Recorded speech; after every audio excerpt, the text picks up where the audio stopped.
So if this were a normal school year, local nonprofit VAPA Foundation would be hosting enrichment programs, honor concerts, and much more. Instead, what they're doing is they're working to make make sure that more students get what they need to learn and create at home. And you can help during their Kids for Kids art supply drive. This morning, we have English and art teacher at Taft Middle School, Aaron Cortez, as well as fourth grade art student Christian and his mom Valerie joining us this morning. Good morning to all three of you. Thank you so much for joining us. I'm so excited to talk about this.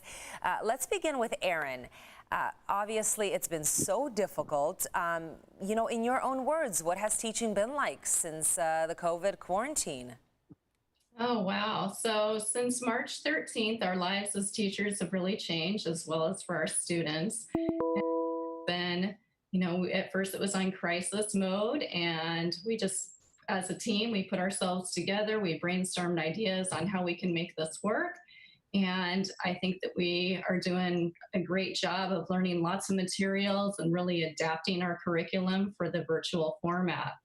Yeah, art supplies may seem like a luxury to parents right now. Have you seen more parents struggling financially? Oh, definitely. So at the beginning of the pandemic in March, I was already engaged in my art class.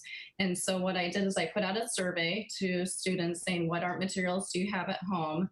And although I knew our school really was going to be struggling with that, about 20% of our students did not even have basic needs like paper at home to create art. So we really had to get into that creative mindset of how are we going to teach with limited resources at home. So we use things like recycled materials, and we did all kinds of, I don't know if you heard about it on social media, but the Art History Challenge, where kids dress up as famous paintings. That was a lot of fun to do. Art is so much fun. Why is it so important to make sure students have art supplies? Yes, very much so. And so this year we are jumping in because the district provided Chromebooks. We jumped in because kids are missing those things. So we are doing some graphic art design right now, and it's going really well, but there's nothing like the tactile way of making art by using watercolors and paints and colored pencils, all the things you would see in a traditional art classroom. That is so true. I want to check in with Christian now and his mom, Valerie. Christian, I heard you made your own comic book. Tell me about that. It's called Pop-Tart Kitty. It's about this cat. He goes on adventures around different places.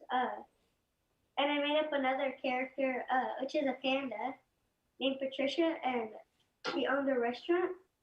And in this book, Pop-Tart Kitty goes to Patricia's restaurant. Okay, there you go. Okay, I was going to ask you to show us. Say the name again because you were not on camera. What is the name of your comic book? Pop-Tart Kitty. What is it? Pop-Tart Kitty. Pop-Tart Kitty.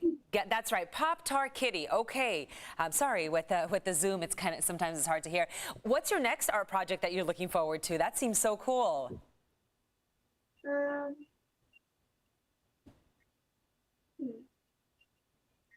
Do you have anything else on the list of a next project that you're looking forward to? I like doing Halloween art.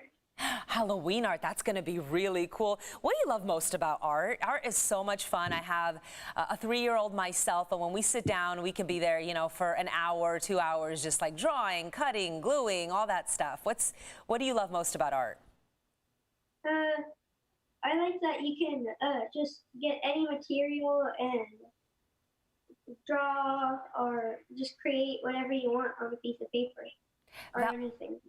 That is awesome. Valerie, I just want to ask you, as you watch your son get creative, what goes through your mind? Because I feel like sometimes, art takes our kids in a whole new direction.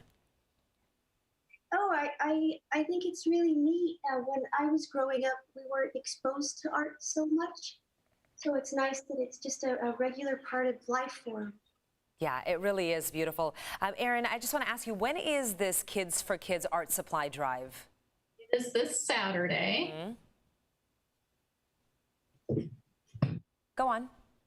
Oh, I'm sorry. It is this Saturday, and I believe it starts at 8 a.m. until 11 p.m. or 11 a.m. Okay, how can people participate? And what they can do is they can take supplies that are all wrapped up and they can drop them off. Where? And that is, I'm so sorry, I don't have it on me right this minute. It is at, I believe, at Lincoln High School. Okay. Don't worry, we'll get that information. We'll post it on our website. But Aaron, Christian, Valerie, thank you so much for joining us, for talking about Kids for Kids Art Supply Drive. Art is very important, as we've been talking about it. Thank you so much for joining us.